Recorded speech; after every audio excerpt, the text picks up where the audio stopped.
Hello, good day guys. Jeffrey po ulit. At itong aking Bible vlog for the day. Gusto ko lang i-share na talagang yung katulad ng sinabi sa akin ng Diyos Ama ni Papa. Sabi sa akin ni Papa, sirang-sira na tong mundo. Sirang-sira na to, wala ka nang aasahan. Kasi lahat ng mga bagay dito pinapagala na ng pera. Halimbawa, ganito. Isa sa mga dahilan kaya sira na yung mundo. Halimbawa, ganito. Diba, kilala nyo si Jinggoy Estrada? Si Jinggoy Estrada, ilang beses na naaasuhan ng plunder yan. Pero ang nangyayari, paulit-ulit lang siya na-absuelto at nakakalaya. Kaya paano mapipigilan yung pangungurakot niyan? Diba? Kailangan makulong ng habang buhay yan. Ang problema kasi ganito. Ang nangyayari sa gobyerno natin, ganito. Pag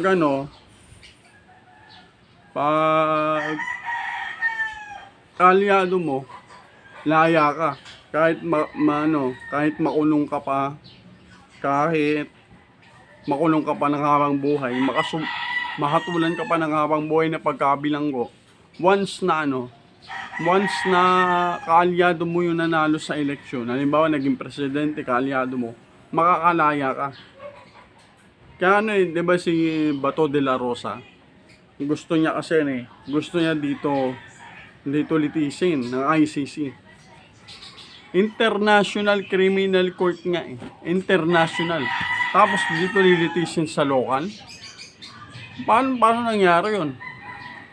Diba? Ginagawa tayong tanga ng mga nilalabato eh. Diba?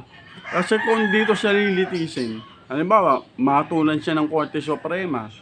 Halimbawa, matulan siya ng Korte Suprema ng panghabang buhay na pagkabilanggo. Pag nanalo si Sara Duterte sa presidency niya, laya din yan. Hindi katulad sa International Criminal Court, sa ICC.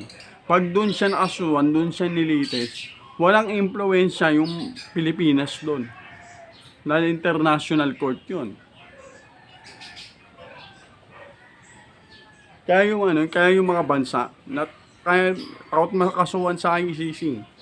Kasi alam nyo kasi, halimbawa, Pilipinas, walang impluensya doon yung Pilipinas sa ICC.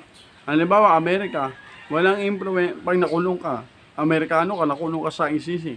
Walang impluensya yung Amerikano sa ICC. Kaya, yun.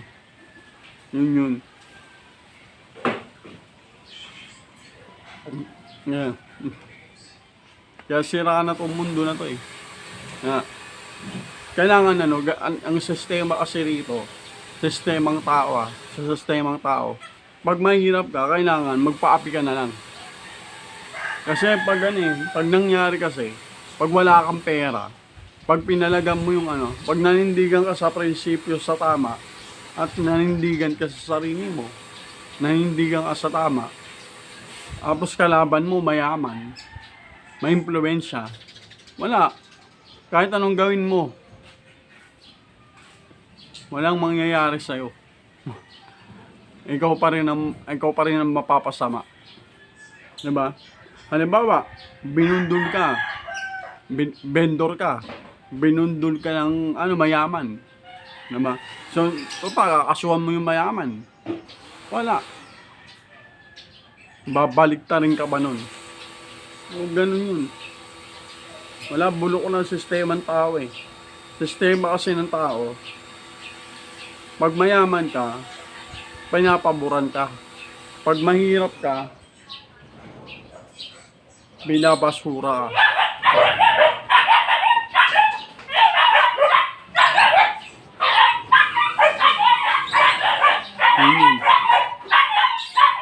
Sinabi ni Papa, ng Diyos Ama ni Papa, sabi sa akin wala na yan sira na yan basura na dyan Kaya nga eh, ang tunay na hostisya talaga, Diyos lang ang makapagbibigay.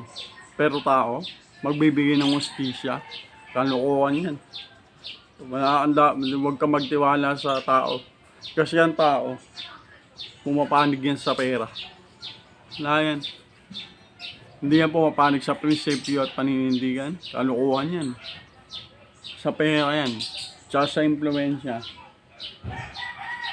Kaya sira na tong mundo na to eh. Wala na. Kasi talagang binulag na to ni Satanas eh.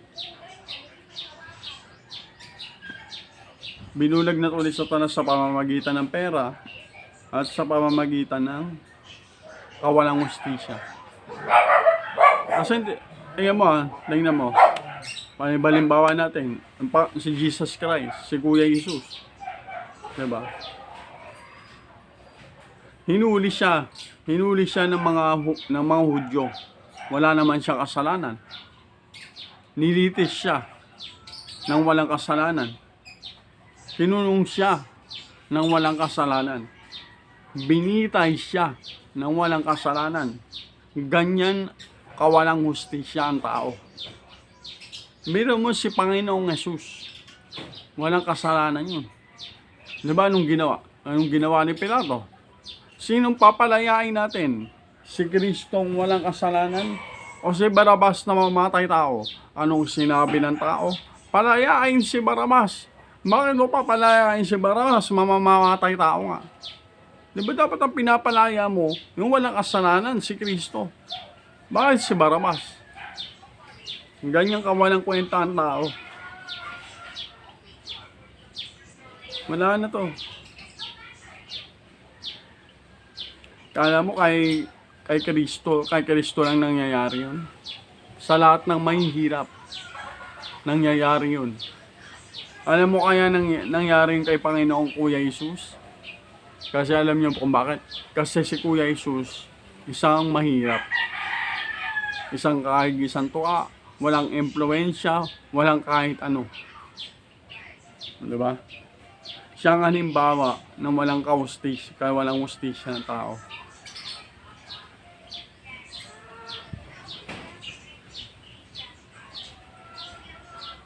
Ayun ako.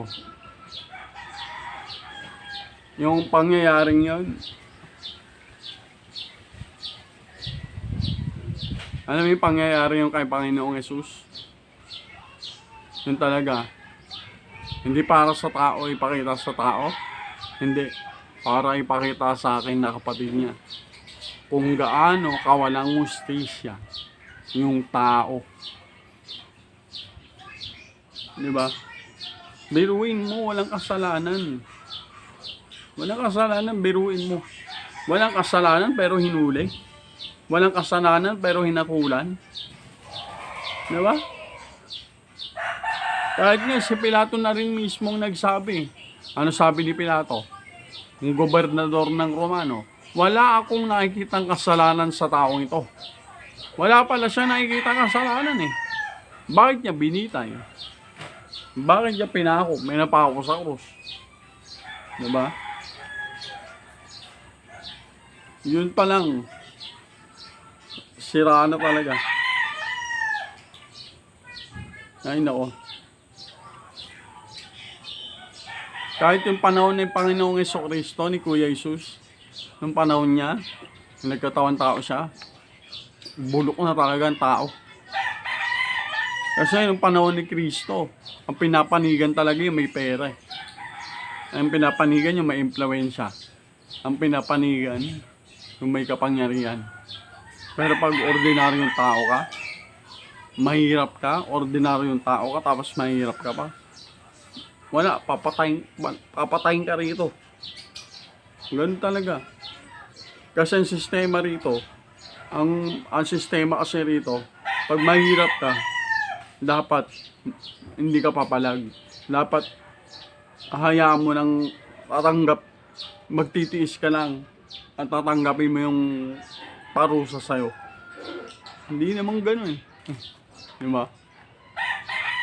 Ako kaya kahit mahirap ako, kahit wala akong kahit ano, hindi ako natatakot. Diba? Kasi may Diyos ako eh. Kasi may Panginoong Jesucristo ko eh. Di ba? Kaya hindi ako natatakot.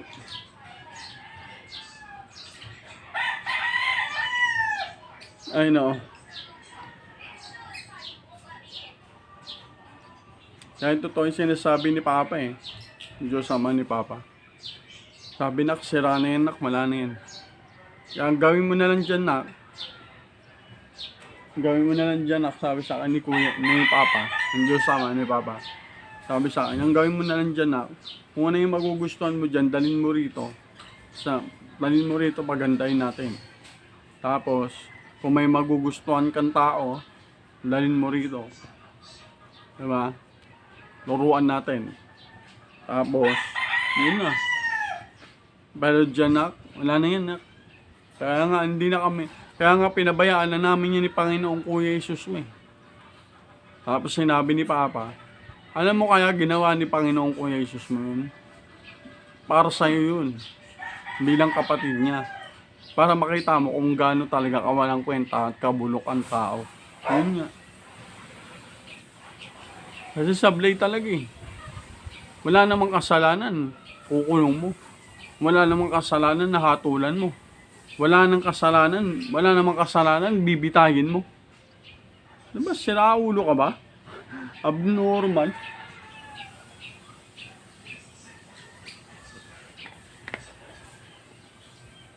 Kapal na mukha. Tapos ginawan pa ng kwento. Ginawan pa ng kwento ng mga Romanong kupal. Mga tangang Romano, na mga Katoliko Romanong kupal. Mga tanga yan eh. Tapos sabi niya, pinubuhos ni Panginoong Jesucristo ang kasalanan ng sanlibutan, ulol. Kaya lang naniniwala sa kagaguhan na yan. Kaya nga sinabi ng mga Katoliko na tinubos ni Panginoong Jesucristo yung kasalanan ng sanlibutan para maabsuelto sa kagaguhan niya si Pilato, para maabsuelto yung mga Hudyo, para maabsuelto yung tao. Di ba? Bakit naman magsasakripisyo si Panginoong Jesucristo para tubusin yung kasalanan ng sanlibutan? Nakatarantaduhan yan. Kaya maniniwala dyan, bakit? Nung tinubos niya yung kasalanan, yung panahon na to, bumait ba? Tumino ba? Nanampalataya ba? Naging makadiyos ba? Hindi naman ah. So, ano nangyari? Nabali, wala nang sakripisyo niya. Diba? Kaya hindi totoo yun. Dahil alam nyo kung ano yung totoo. Pinakita lang talaga ni Panginoong Jesucristo sa akin kung gaano kawalang kwenta yung tao. Yun. Ay nako, pang inaperang po ta. Ang inang bobobo nyo. Diba? Tapos sasabihin ng mga Katolikong gago. Mga bobo yan, mga tanga yan eh. Yung Katolikong tanga. Ang baliktad na krus ay mga sumasamba sa demonyo. Ulul. Palusot nyo na naman yan, mga putang ina nyo, mga Romano kayo. Mga Katolikong kupal. Anong baliktad na krus? Sumasamba kay Satanas. Tarantado dahil hindi niya lang matanggap na kayo ang nagpapatay kay Pedro. Yung baliktad na krus. Ano yan? Respeto ni Pedro yan. Kay Panginoong Jesucristo. Ano sabi ni Panginoong Jesucristo? Ano sabi ni Pedro? Huwag niyo akong ipako katulad ng aking Panginoon. Ipako niyo ako ng patiwarik. Kaya nga pa pabaliktad na krus na pinao si Pedro. Diba? Sabi niya sa mga sundalong Romano, huwag niyo akong ipako katulad ng Panginoon ko. Ipako niyo ako ng patiwarik. Dahil wala akong karapatan na ipako katulad niya. Diba? Respeto yun ni ano. Respeto yun ni Pedro. Ay para malusot na naman yung mga Romano. Siyempre pinagtatanggol ng mga kupal eh. Hindi nila matanggap yung kasalanan nila eh. Diba? Ay, ang baliktad na krus ay devil worshipper. Ulul. Devil worshipper, mga ulul. Ano yan eh, sign yan ng respeto at pagmamahal ni Pedro eh. Tarantado talaga mga Katoliko to eh, mga Romano to eh. Mga gago talaga yung mga Romano na yun eh. para lang hindi masisi sa pagkamatay ni Pedro sa krus. Kasi sila nagpapatay, nagpapako niyan. Katulad ni Panginoong Jesucristo, mga Romano din nagpapako kay Pedro. Kaya ngayon, para maabsuelto sila, ay, devil worshiper, ang baliktad na cross, devil worshiper. Devil worshiper yan sa mga tanga, sa mga walang alam kung ano talagang katotohanan. Tangina yung mga gago kayo. Putang ina yung puro kasinungalingan ng putang ina mga Romano Katoliko na yan. Puro kasinungalingan ng pinakalat dito. Puro katoranta doon una. Pinakailaman nila yung Biblia. Tapos, yung pagkamatay ni Panginoong Jesucristo sa krus, binigyan yung nagsinungaling na naman sila. Gumawa na naman sila ng kwento. Sabi, tinubos daw yung kasalanan ng sanlibutan para maabsuelto si Pilato. Tapos, yung baliktad na krus daw, devil worshiper daw. Manong baliktad na krus, devil worshiper? Respeto at pagmamahal yun ni Pedro kay Panginoong Jesucristo. Ano sabi ni Pedro? Huwag niyo kong ipako katulad ng aking Panginoon. Ipako niyo ko ng patiwarik. Kaya nga baliktad binaliktad nga yung krus binaliktad kasi nga ayaw niya maipako siya ng katulad ni Kristo. Bilang respeto at pagmamahal niya kay Panginoong Jesucristo, nagpapako siya ng patiwarik. Ano sinasabi ng mga putang inang mga tarantadong Katoliko Romano na yan? Na pagbaliktad na krus, devil worshiper, mga ulul. Devil worshiper yan, yung baliktad na krus, devil worshiper yan sa mga taong hindi alam ang katotohanan, sa mga taong mangmang. Inang yan. Puro katarantaduan ng pukin na. Alam mo ano yan yung mga Romano na yan, yung mga Romano Katoliko na yan, mga tarantado yan eh. Yung hindi nila maamin yung pagkakamali nila. Kaya ngayon, imbis na magpakatotoo at umamin sa kasalanan nila, kaya ang ginagawa nila, iwas pusoy. Di ba? Sila ang nagpapako kay Kristo. Tapos sila rin ang nagsabi na tinubos ni Panginoong Jesucristo yung kasalanan ng sanlibutan. Mga ulul. Tapos sila nagpapako kay Pedro ng patiwarik. Tapos sasabihin nila, devil worshiper yung cross na patiwarik. Tsaka ito pa, putang ina mga Katoliko yan, mga Romano yan, mga pukinang ina yan. Paano naging banal ang cross? Diba? Paano naging banal ang cross? Ha? Bitayan niya ng kriminal. Pukinang ina mga mangmang kasi mga tao eh. Diba hindi nagsasign of the cross pa yung mga gago? Nagsasign of the cross pa yung mga gago. Hindi nila alam po, kinakina yung bitayan ng kriminal. Tangina. Hindi nila alam yung hindi nila alam kasi yan yung mga bobo yan eh, mga Katoliko, mga Romano Katoliko, mga bobo yan eh. Hindi nila alam yung sign of the cross. Sign yan ni Satanas. Hindi yan kabanalan. Yung cross, hindi yan sign ng kabanalan. Yan yung sign ng Antichrist. Alam mo kung bakit? Paano naging sign ng Antichrist yung cross? Kasi dyan, pinatay si Panginoong Jesucristo.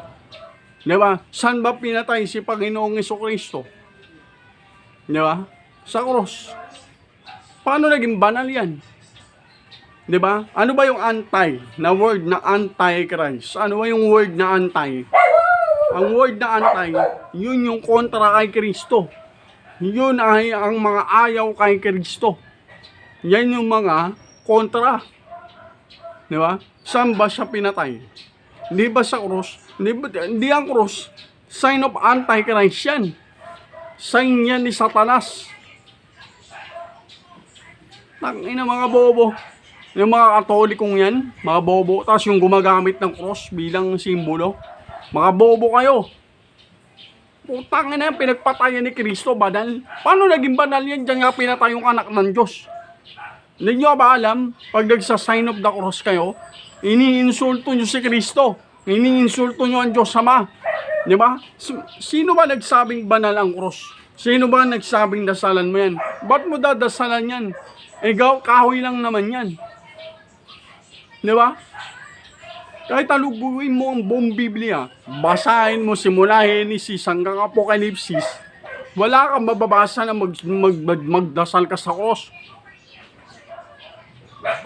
Wala ka na itong mundo na to. Kaya sinabi ng Diyos naman ni Papa sa akin Nak, wala na yan, nak, sira na yan.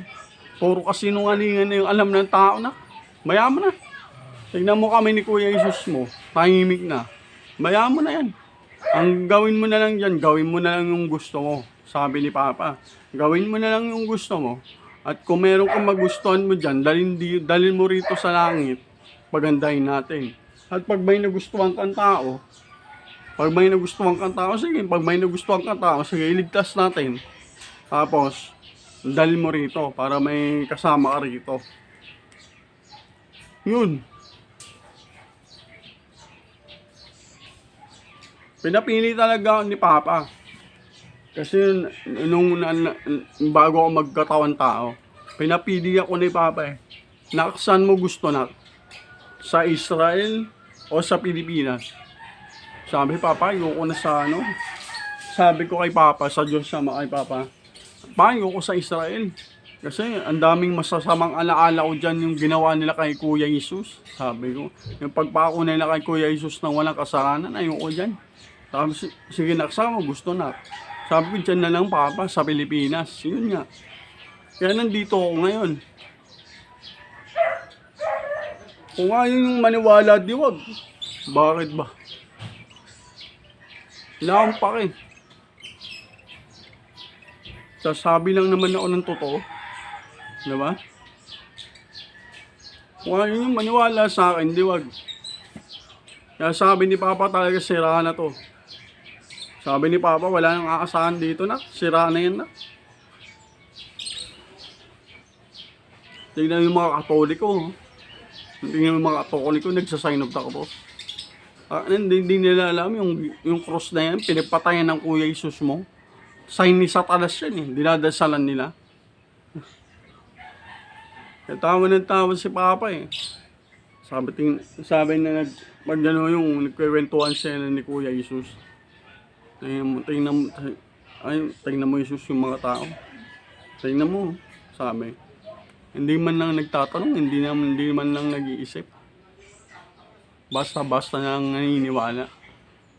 Biro mo yung pinagpakuan mo. Pinagpakuan mo na nga, binalal pa nila. Sabi, tingnan mo, ginagawa akong tanga ng mga tao. Ginagawa akong tanga ng mga tao.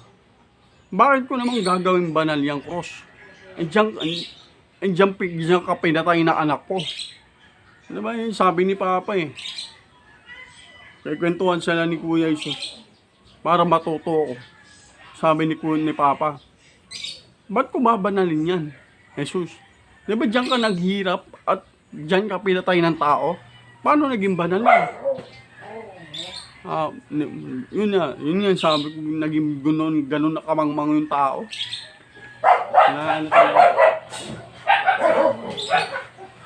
Sobrang mangmang na ng tao. Puno na ng kamangmangan Pero mo, nagsasign of the cross, pinagpakuhaan na yung Panginoong Jesus. Hindi nila alam, sign ni Satanas yan Hindi nila alam, tuwing nagsasign of the cross sila, hindi nila alam, pinagtatawanan sila ni Satanas Tingnan mo itong mga tao, si Satanas, tingnan mo itong mga tao, akala nila yung Diyos yung sinasamba nila. Hindi nila alam, katangahan yung ginagawa nila. Okay na hindi nila alam. Insulto yun kay Panginoong Jesus at sa Diyos Ama. Yung cross, sign of the cross, hindi nyo alam. Insulto yan sa Diyos Ama at kay Kristo. Tangina, pinagpatayan ni Kristo, putang ina, gagamitin mo sa Kanya para makipag-usap. Kala nyo naman, pag nagsa-sign of the cross kayo, nagpapakita kayo ng pagmamahal, mga ulul.